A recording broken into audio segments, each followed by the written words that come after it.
हमारे साथ बातचीत करने के लिए हैं केंद्रीय मंत्री मुख्तार अब्बास नकवी जी। नकवी जी, कर्नाटक हाई कोर्ट के निर्णय के बाद भी अभी भी स्कूल नहीं खुल रहे हैं और हिजाब का जो विवाद है वो लगातार बढ़ता जा रहा है। देखिए, एक बात मैं बताऊं आपको, ये जो हिजाबी हुड़दंग है और तालिबानी हिस्टीरिया है, ये शुद्ध रूप से मुस्लिम लड़कियों को या मुस्लिम लड़कियों के तालीम और तरक्की पर तालिबानी ताला जड़ने की कोशिश है। और इस कोशिश में जो लोग, जो ताकतें लगी हुई हैं, वो इतने बड़े समाज को प्रोग्रेस की मेन स्ट्रीम से आइसोलेट करना चाहती हैं, अलग करना चाहती हैं, और ये सफल नहीं होगा। ये देश जो है वो संविधान से चल रहा है ना। आप भी कह रहे हो संविधान संविधान संविधान, ये शरीयत से चलेगा।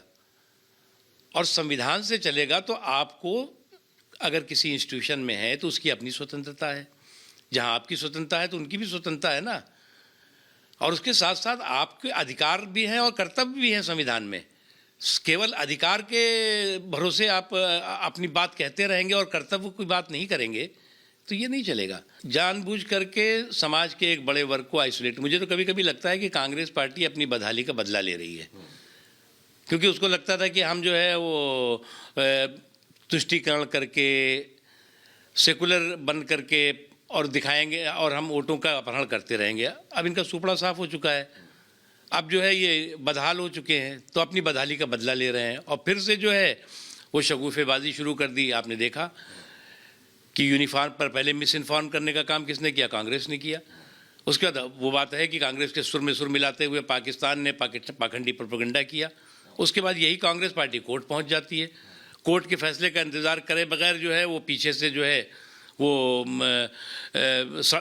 हिजाबी हुड़दंग शुरू करा देती है सड़कों पे। सर, आपको क्या लगता है कि एक बार एक और मामला सामने निकल कर आया, एक वीडियो की, अब क्लासरूम में नमाज पढ़ी जा रही है, वो वीडियो आ रहा है, तो मतलब एक के बाद एक चीज़ों को, जिद नहीं है, ये पागलपन है भैया। इस देश में 3 लाख से ज़्यादा, किसी भी इस्लामिक देश से ज़्यादा यहाँ मस्जिदें हैं, 3 लाख।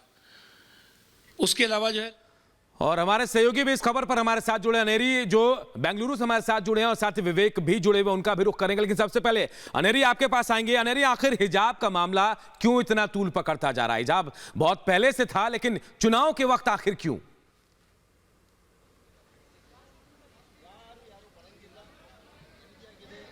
जी बिल्कुल, जैसे कि हम अभी इस वक्त बेंगलुरु के विद्यासागर हाई स्कूल से रिपोर्ट कर रहे हैं। जैसे कि आप यहाँ पे देख रहे हैं, यहाँ पे भी प्रोटेस्ट हो रहा है। हम यहाँ पे पेरेंट्स से बात करने की कोशिश करेंगे।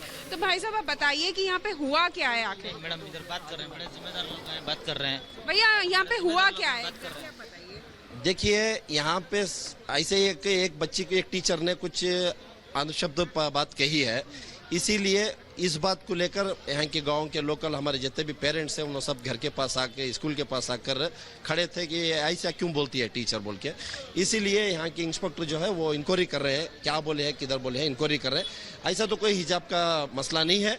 अगर हिजाब का मसला होता तो ये अभी बहुत ज़्यादा होता। हिजाब का मसला नहीं है, ये बस इतना है। जो भी पब्लिक जमी थी उनको भेज दिए इधर से, अभी पीसफुल है। तो हम यहाँ पे और भी पेरेंट्स हैं, उनसे बात करने की कोशिश करेंगे और पूछेंगे उनसे कि क्या हुआ है आखिर। यहाँ पे भी प्रोटेस्ट हो रहे हैं, हम उनसे भी बात करने की कोशिश करेंगे। तो मैडम, आप बताइए कि क्या हुआ यहाँ पे? आप बताएंगे क्या हुआ है? तो जैसे कि आप यहाँ पे देख रहे हैं, यहाँ पे लोग, भीड़ इकट्ठा हुई है और साथ ही साथ कुछ पेरेंट्स का ये कहना है कि स्कूल मैनेजमेंट ने स्टूडेंट्स को कुछ ऐसे अनशब्द कहे हैं जिसके वजह से यहाँ पे भीड़ इकट्ठा हुई है। और हालांकि अभी यहाँ पे पुलिस प्रशासन भी आ चुकी है और पेरेंट्स ने ये भी कहा है कि वो लोग जब तक स्कूल मैनेजमेंट अपॉलॉजी नहीं देंगे तब तक वो लोग हटेंगे नहीं, और कंप्लेंट भी फाइल कर रहे हैं ये पेरेंट्स यहाँ पे।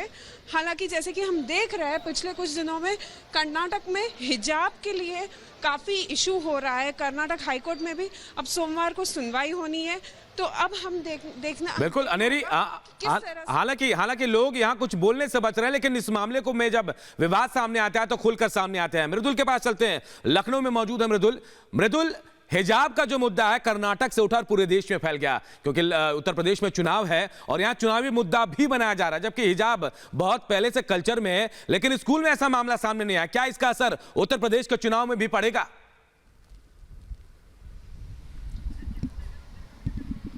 बिल्कुल अनूप, सबसे पहले मैं बता दूं कि रिपब्लिक भारत की टीम लगातार चल रही है और इस समय मैं कन्नौज में मौजूद हूं और हिजाब को लेकर किस तरह की कंट्रोवर्सी पूरे देश भर में चल रही है आपको अलग अलग तस्वीरें हमारे तमाम सहयोगी दिखा रहे हैं। इस वक्त मैं कन्नौज में मौजूद हैं, कुछ लोग हमारे साथ मौजूद हैं, उनसे भी हम बात करेंगे कि आखिर हिजाब मामले को लेकर वो क्या सोचते हैं। क्या सोचना है आपका हिजाब को लेकर देश भर में जो कंट्रोवर्सी चल रही है, आपको क्या लगता है?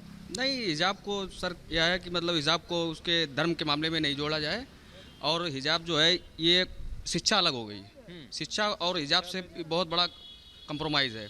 शिक्षा में हिजाब का कोई मतलब नहीं है। हिजाब अपने धर्म को आप उसको कंप्लीट करिएगा, धर्म के और धर्म स्थल पे कहीं जाइएगा उसको आप इस्तेमाल करिएगा, शिक्षा में उसका कोई मतलब नहीं है। आप क्या वहाँ कहते पे हैं? जाइए आप। बस यही होना चाहिए, मतलब शिक्षा में कोई भेदभाव नहीं। नहीं शिक्षा के शिक्षा मंदिर में तो यूनिफॉर्म हमेशा परमानेंट बनते हैं ना, अब यूनिफॉर्म पहन कर अपना आप करिएगा। ये मामला जो है अपना ये उस पे जाता है धर्म पे, तो आप कहीं भी जा सकते हैं, उसमें कोई वो नहीं होना चाहिए। आप क्या कहेंगे भैया, इधर आके कहिए। हाँ? धर्म का मामला जो है नहीं होना चाहिए, तो देखिए शिक्षा के मामले में उसको बिल्कुल खत्म करना चाहिए। शिक्षा में नहीं, हाँ, शिक्षा में जाइएगा, यूनिफॉर्म बनते हैं परमानेंट, तो रेगुलरी जो चल रहा है उसको होना चाहिए। तो देखिए अनूप, यहाँ पर लोगों की यही प्रतिक्रिया है कि जो शिक्षा का मंदिर है वहां पर शिक्षा ही अगर दी जाए तो बेहतर होगा। बिल्कुल, कोशिश भी यही होनी चाहिए कि शिक्षा के मंदिर में इस तरह से कोई विवाद नहीं आना चाहिए। अनेरी आप भी बने रहे, मृदुल आप भी बने रहे। इसी बीच एक बड़ी खबर आ रही है, इस बड़ी खबर का रुख भी कर लेते हैं। देखिए, हिजाब